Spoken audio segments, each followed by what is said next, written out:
This particular project in Pathways asked for a focus on communicating change. And as I began to explore that project, I was challenged by the idea of putting together a set of steps that anyone can use to develop and execute a communication plan. Now, part of that thinking was stimulated by a newsletter I read last week that said, today, only about 40% of the people in a marketing role actually have an education relevant to that role.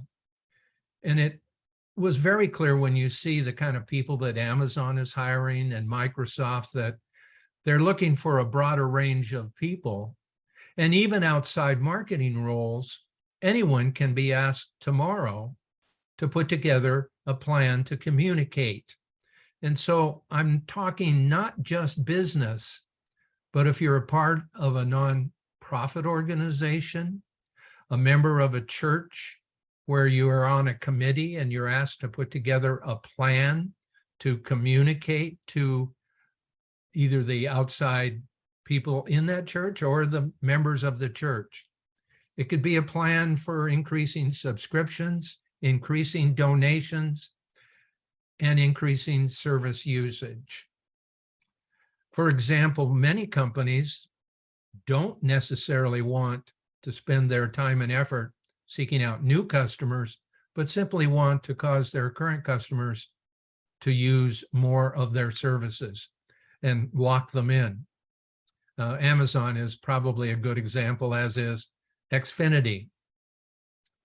So the steps are 7. The first step, and that applies in any plan you put together, is to define your measurable goals. And I underline the word measurable goals, because the last thing you want to do after you've put it together is to have the member of the board or senior management walk up to you and say, how did it go?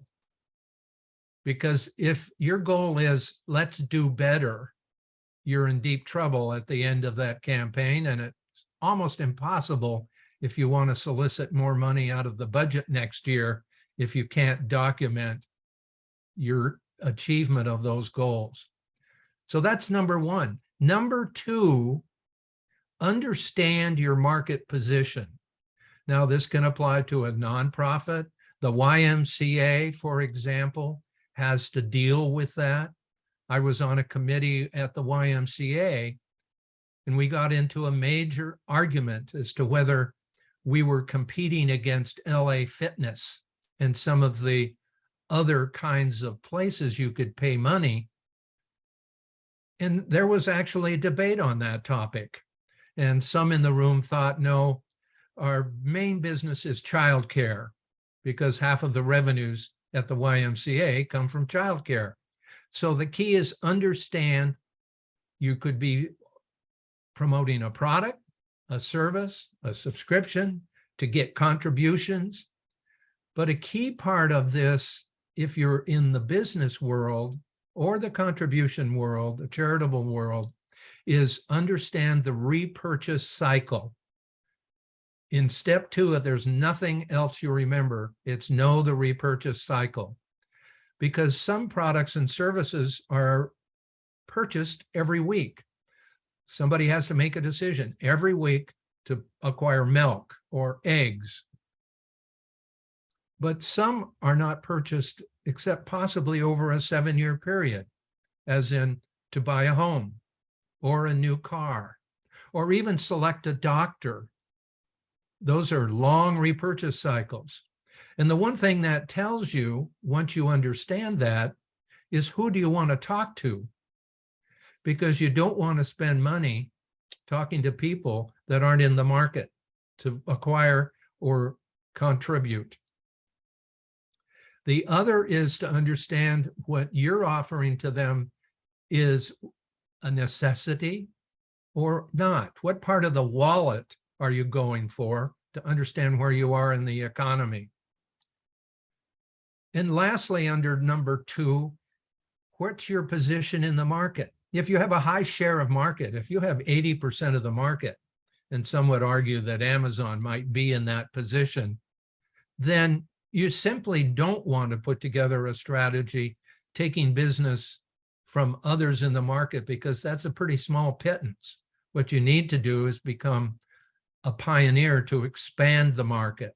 But if you're just a little startup and you want to get into the market, you have to go after the competition that's already there. Number 3, define your audience very specifically. And this can be any constituent of an organization. It can be employees, it can be board members, it can be contributors, can be competition, and it can be customers.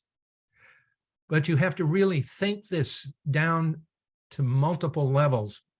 Think of Amazon today in communicating with their employees. They really have 2 broad categories of employees. They have the affluent, the technology workers that are making 6 or maybe even 7 digits a year. And they have the warehouse workers and the drivers who are not making significant money. The way you talk to them, the way you address them, the way you reach them are completely different. And the appeals that you would want to make.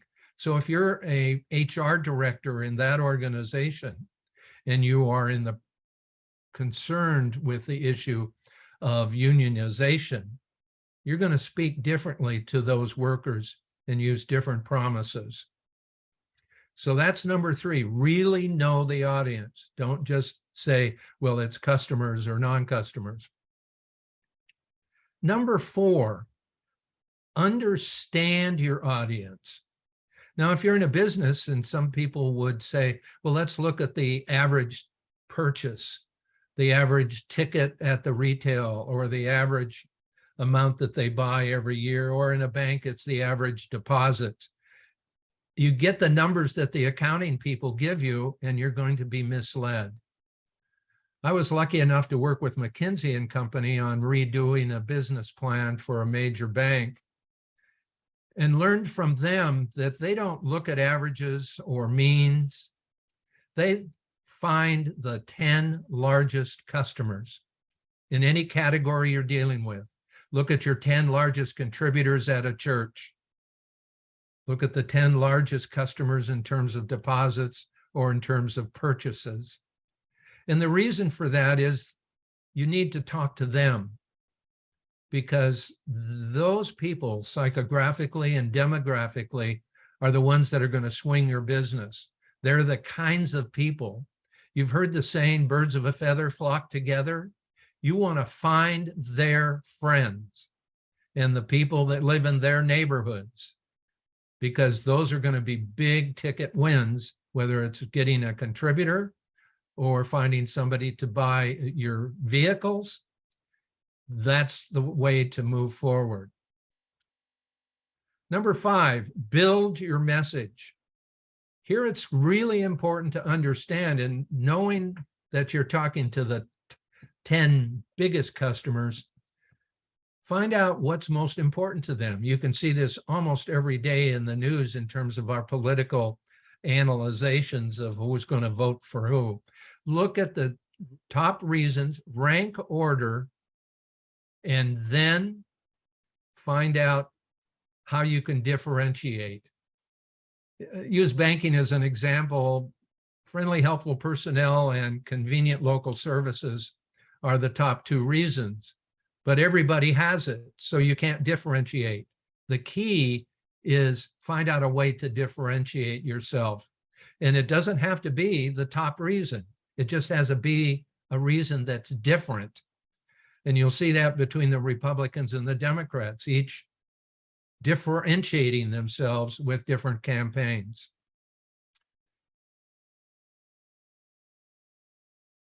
One other thing I want to paint out with regard to building the message, what works today might not work tomorrow.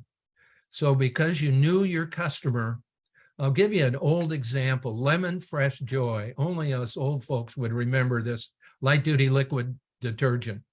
But when we introduced that, there were no dishwashers in the country.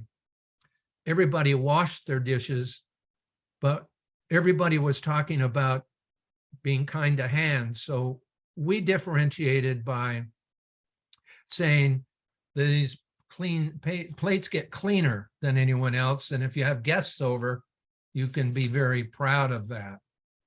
It was a different category of people. But after a few years, dishwashers came in and nobody cleaned dishes that way. Then look at Dawn. Now they're the winner in the marketplace. They talk about cleaning pots. Number 6, construct a media plan and do it with somebody that knows what they're talking about. You do not want to waste a medium. And an example would be taking your brochures and putting them out on a website, which is what so many people did at the very beginning of this development in the internet. Take full advantage of it, but make sure the context is right. You don't necessarily want to be on TikTok next to some non-scrupulous people and have your product in that arena. So be very careful in that regard. But you have to think it through, make sure it's compatible with your message.